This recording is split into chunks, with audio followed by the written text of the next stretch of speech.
ऐसे ही रूबी जी के पति देव महादेव जी गई बनी देवघर शशिकांत जी के।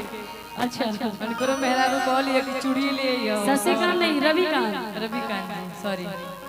जब आपके पति जी देवघर जाते हैं तो इनको फरमाइश होता है कि ए राजा जी हमारे के लड्डू पेड़ा मिठाई ना चाहिए, बस एगो हरिहर चूड़ी रुआ हमारे के ला देती ना तो पूरा सावन हमार हरिहर चूड़ी पहन के गुजर जाए। आ कैसे कहता रे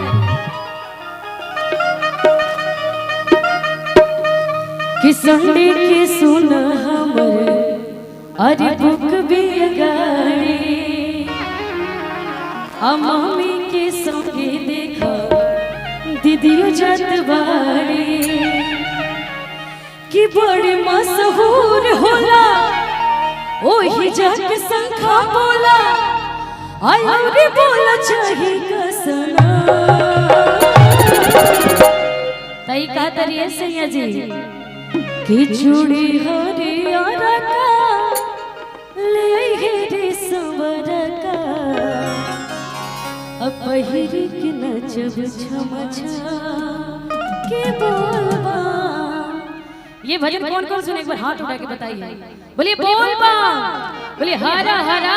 महादेव। क्या बात है कि संडे के सोना हमर भूख भी गाड़ी मम्मी के संगे देखा दीदियो जजबारी संडे के सोना हमर भूख भी गाड़ी मम्मी के संगे देखा दीदियो जजबारी बड़ी मशहूर होला ओही जाके सरका बोला और बोला चाहिए ना सोना चूड़ी होने यारा काले ओहे रे सवरा का पहिर के नचब छम के बोला चूड़ी होने यारा काले ओहे रे सवरा का पहिर के नचब छम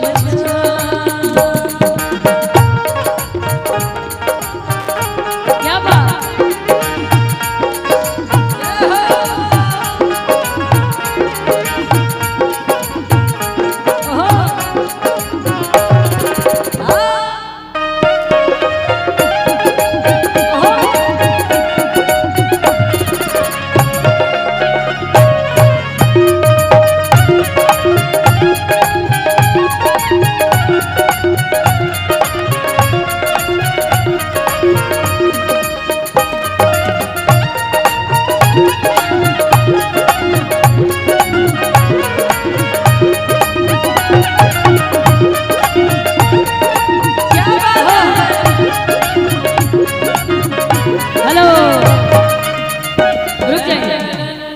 और अभी फिलहाल में गाना बड़ा ट्रेंडिंग में चलत है इंस्टाग्राम पे है ना चलत रही तनी ना रुक जाइए ये गाना सब हम लोग सुन ले हो के जा हेलो अच्छा हां एक गाना बड़ी कि भिड़बा में भारी भोला दुआरी आई स्टीयरिंग धोके चापाता समर भैया का बड़ी वायरल गाना। अरे नया नया ड्राइवर हा काजी हरन में धाई धाई चापाता। और इस गीत को हम लोग भी गाए थे, समर सिंह जी तो कुछ और गाए थे लेकिन हम लोग इस गीत को गाए थे कैसे कि भिड़बा में भारी भोला दुआरी आई स्टीयरिंग धोके कांपता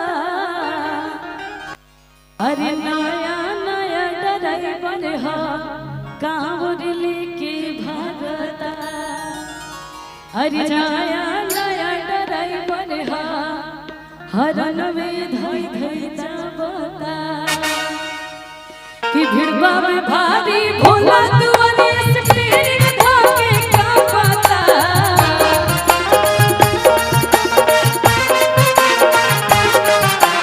भिड़बा में भारी भोला दुआरी स्टीयरिंग धोके कांपता नया नया ड्राइवर हा हरन में धोई धोई जाबता नया नया ड्राइवर हा गजबा मारी हा भिड़बा में भारी भोला दुआरी स्टीयरिंग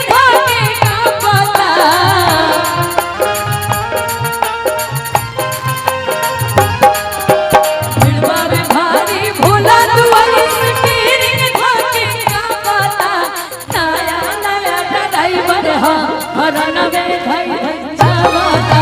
नया नया ड्राइवर हा राजवा मारी हावता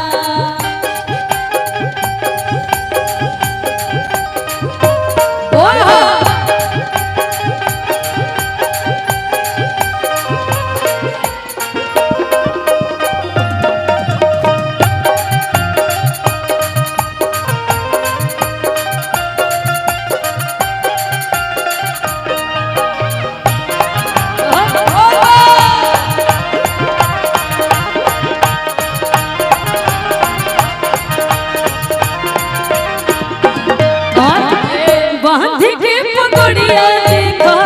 हटता गड़िया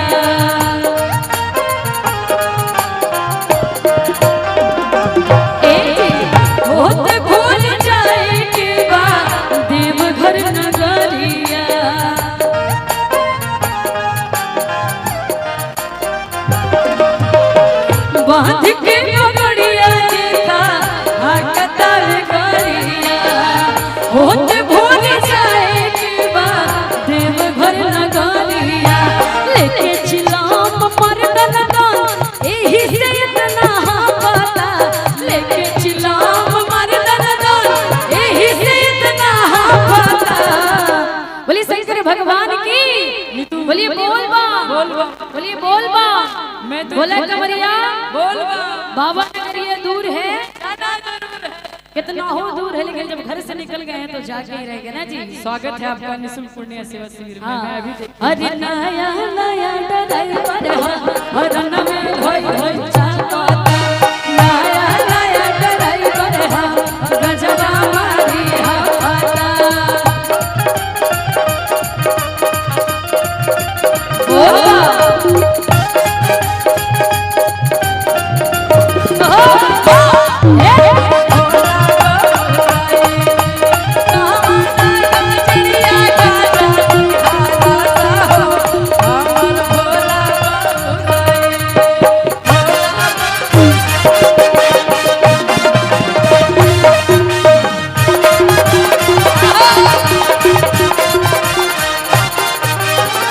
गजबे बनवले बाटे ई तो भवकाल के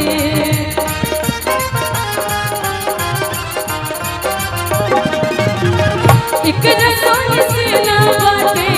देख महाकाल के